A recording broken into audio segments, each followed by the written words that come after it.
ಫೈನಾನ್ಸ್ಗಳ ಕಾಟ ಆಯ್ತು. ಈಗ ಕೈ ಸಾಲಗಾರರಿಂದ ಕಿರುಕುಳ. ನೀವು ಹಣ ಏನಾರ ಕಂಪ್ಲೇಂಟ್ ಕೊಟ್ರೆ ನಿಮ್ಗೆ ಸಾಯಿಸ್ಬಿಡ್ತೀನಿ, ರೋಡಲ್ಲಿ ಮುಳುಗಿಸ್ಬಿಡ್ತೀನಿ, ರಾತ್ರಿ ಆಗಿರೋದು ಶಿಕ್ಷೆಲ್ಲ. ಸಾಲದ ಹಣ ಕಟ್ಟಿಲ್ಲ ಅಂತ ಬಾಣತಿಯನ್ನ ಮನೆಯಿಂದ ಹೊರಹಾಕಿ ದರ್ಪ. ಇನ್ನು ನೈಟ್ ಇರಲ್ಲ, ಮನೆಗೆ ಬಂದು ನಿಮ್ಮ ಹೆಂಡತಿನ ಇಟ್ಕೊಂತೀನಿ, ರೇಪ್ ಮಾಡಿಬಿಡ್ತೀನಿ, ಆ ಥರ ಈ ಥರ ಅಂತ. ಇಷ್ಟು ದಿನ ಮೈಕ್ರೋ ಫೈನಾನ್ಸ್ಗಳ ಕಾಟಕ್ಕೆ ರಾಜ್ಯದ ಜನರು ಹೈರಾಣಾಗಿದ್ರು. ಕೆಲವರು ಮನೆಗೆ ಬೀಗ ಹಾಕೊಂಡು ಊರನ್ನೇ ಬಿಟ್ಟು ಹೋದ್ರು. ಇನ್ನು ಕೆಲವರು ಫೈನಾನ್ಸ್ಗಳ ಕಾಟಕ್ಕೆ ಸಾವಿಗೆ ಶರಣಾದ್ರು.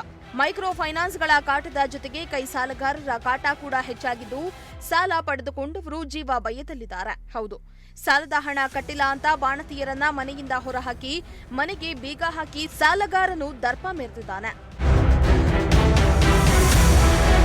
ಹೌದು, ಚಿಕ್ಕಬಳ್ಳಾಪುರ ಜಿಲ್ಲೆಯ ಚಿಂತಾಮಣಿ ತಾಲೂಕಿನ ಕುರಟಹಳ್ಳಿ ಎಂಬ ಗ್ರಾಮದಲ್ಲಿ ಸಾಲದ ಹಣ ಕಟ್ಟಿಲ್ಲ ಎಂದು ಮನೆಯಲ್ಲಿದ್ದ ಬಾಣತಿಯನ್ನ ಮನೆಯಿಂದ ಹೊರಹಾಕಿ ಮನೆಗೆ ಬೀಗ ಹಾಕಿ ಸಾಲಗಾರ ಕ್ರೌರ್ಯ ಮೆರೆದಿದ್ದಾನೆ. ಕುರುಟಹಳ್ಳಿ ಗ್ರಾಮದ ಸುನಿಲ್, ವರಲಕ್ಷ್ಮಿ ಎಂಬ ದಂಪತಿ ಪಕ್ಕದ ಮನೆಯಲ್ಲಿದ್ದ ನವೀನ್ ಎಂಬಾತನಿಂದ ಸುಮಾರು 40,000 ಹಣವನ್ನ ಬಡ್ಡಿಗೆ ಸಾಲ ಪಡೆದುಕೊಂಡಿದ್ರು. 40,000 ಸಾಲಕ್ಕೆ ಬಡ್ಡಿ ಸೇರಿ 72,000ವನ್ನ ವಾಪಸ್ ಕೊಟ್ಟಿದ್ರು ಕೂಡ ಮತ್ತೆ ಬಡ್ಡಿ ಕಟ್ಟುವಂತೆ ಸಾಲ ಕೊಟ್ಟ ನವೀನ್ ಎಂಬಾತ ದಂಪತಿ ಮೇಲೆ ದಬ್ಬಾಳಿಕೆ ಮಾಡಿದ್ದಾನೆ.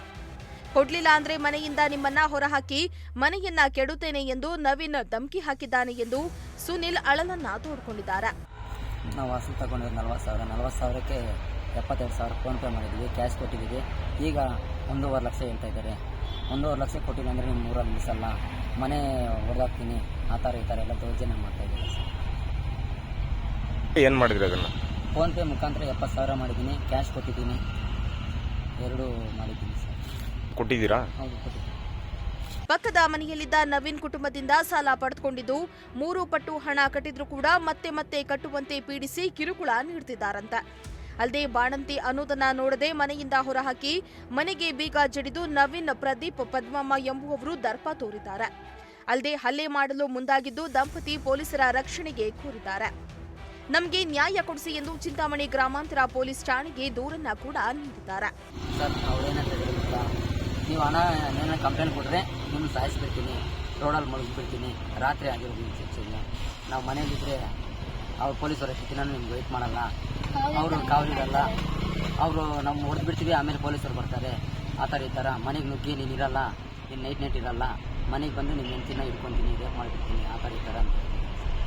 ಯಾವತ್ತಾಗಿದೆ ಈ ಥರ? ಸರ್, ಮೊನ್ನೆ ಸರ್, ನಾನು ಇರಲಿಲ್ಲ, ನಾನು ಹೋಗಿ 2 ದಿನ ಆಗಿದೆ. ನಾನು ಮೊನ್ನೆ ಸಾಯಂಕಾಲ ರಾತ್ರಿ 11 ಗಂಟೆಗೆ ನಾನು ಇರಲಿಲ್ಲ, ಮನೆಯಲ್ಲೇ ಇರಲಿಲ್ಲ.